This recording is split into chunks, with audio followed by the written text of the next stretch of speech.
Hello everyone! Today I shall be opening my two new Apple devices. And excitingly enough, they both came at the same time. Let's start with the Apple Watch though.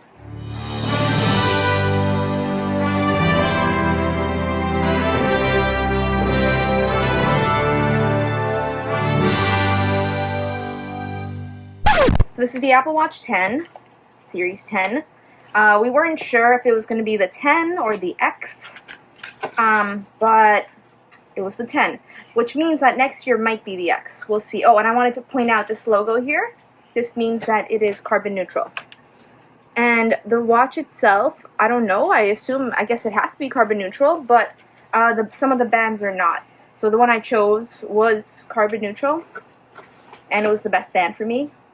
It was this one. But let me start with the watch.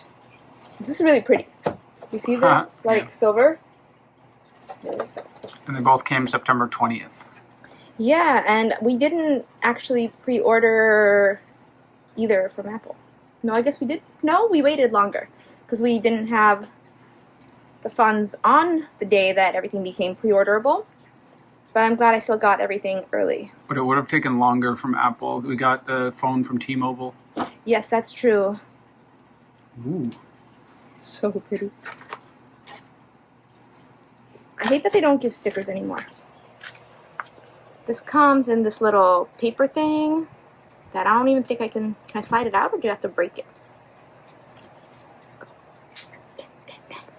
Whatever. Break it.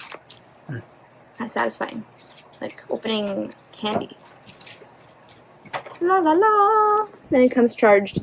And one of my main reasons for wanting this, even though it's a downgrade, is because I'm sick of wearing this on my wrist. I'm going to start using it maybe. Yes, you are. We're going to give Isaac the Ultra, and this is going to look much better on my wrist. And I already have a lot of bands for this because I, wore smaller ones until this came out. And if you're wondering if you should get the Ultra, the battery life is like 3 times longer, yes. It can be charged. The first time I charged it was after, I think, like 84 hours of wearing it. It was crazy. But then it did get worse. I've had it for 2 years now. So now I charge once a day when it gets like 30. But, yeah, the battery life is amazing. And that's a big thing for a lot of people. And this literally costs twice as much as this. So, I don't know. I am a little worried that since I've had this, using a regular, like a downgraded watch will feel weird. But I'll see what happens. But yeah, if you're considering the 10 or the Ultra 2, this is Ultra 1. So, I don't know. The Ultra 1 and Ultra 2 are also very similar. It's very strange. Apple didn't really have a lot of cool features. The only new feature on this is it can tell if you have sleep apnea. Or it should be able to tell. I find it really crazy that a sensor can do that on a watch. So yeah, that's the biggest new thing. Everything else is just tiny changes. So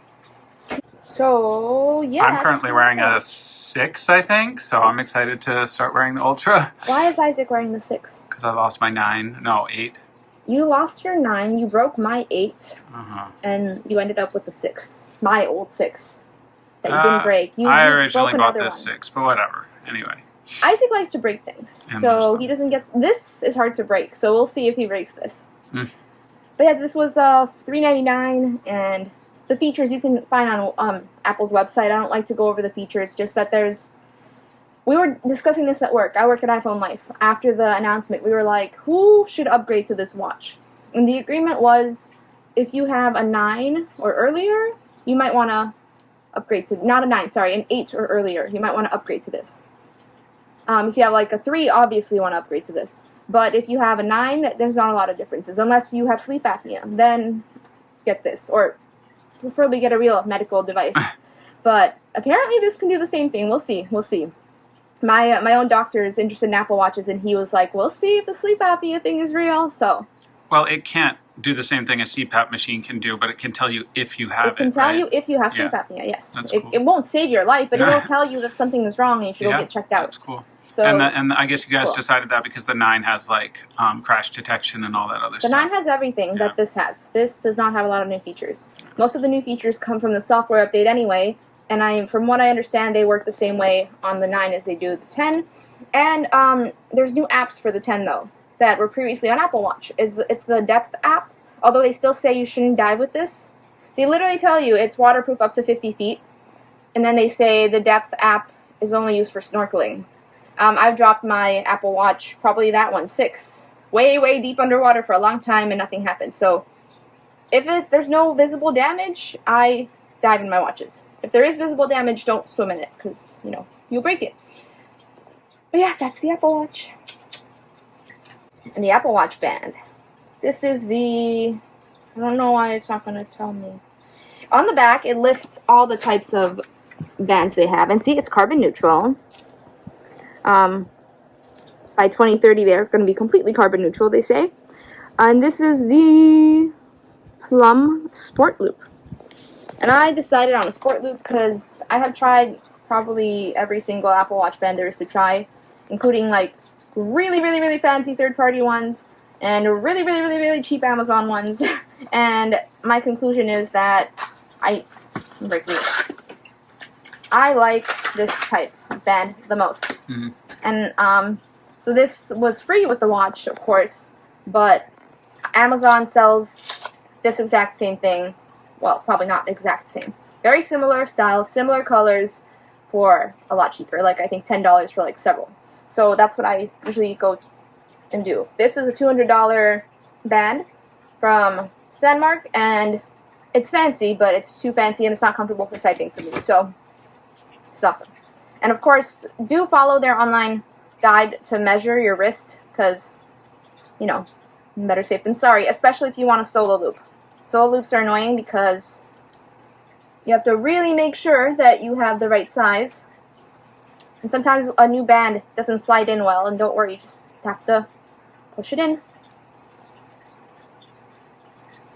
I wasn't sure about getting the black watch, but I think it was a good choice. I wanted to go with everything, and I got so sick of this. So sick of it. Look at that. Let me show you. Let me put it here. I'll show you the difference. So that's a 9 and Ultra. Ultra 1. This is a 6. Oh, and this doesn't look much different. This is the thing. People worry, oh, it's getting bigger. It's not getting bigger. It's a little bigger, but mainly thicker. They're making the screen bigger. Yeah. But they're not making the actual watch bigger. So, and in case you didn't know, a lot of people don't know this, but there's always a smaller version and a bigger version, except for with the Ultra. And all the smaller version bands fit together. So this band will fit this watch, this will fit this watch, and if you have like the larger size, whether it's the 46 millimeter, 40 millimeter, whichever the bigger size is of the model you bought, they'll fit these bands. So that's something that Apple has done really well. And one of the rumors was that we would get magnetic bands that are completely new and different. And I was excited, but also horrified because, one, I don't trust a magnet to hold like a watch like this. And two, I didn't want to not be able to use any single band I had. But that rumor was not true. So we'll see if next year they do the Apple Watch X10, because they didn't even mention that it was 10 years of Apple Watch this year. The first Apple Watch came out, it was announced 10 years ago, but it came out the year after. So that's why we weren't sure if it was going to be the 10 or the 10, like the phone. So hopefully next year we'll have an actual like 10. But that'd be confusing. They'll call it the X if they do that. But yeah, we'll see what happens. Aloha. Subscribe to watch me unbox my iPhone next. I am Olena. This is Isaac. And we are the TravelBugBite. We met in Prague, Czech Republic. Lived in Shanghai, China. New York and Rhode Island, USA. And now we live in Hawaii. We've traveled from Tibet to Puerto Rico. Harbin to PP. And drove cross country with Smiley in our Tesla Model 3. Subscribe to follow our adventures. If you liked our video, don't forget to click the like button, leave a comment, and subscribe. Check out our videos from all around the world and let us know what you'd like to see next. Thanks for watching!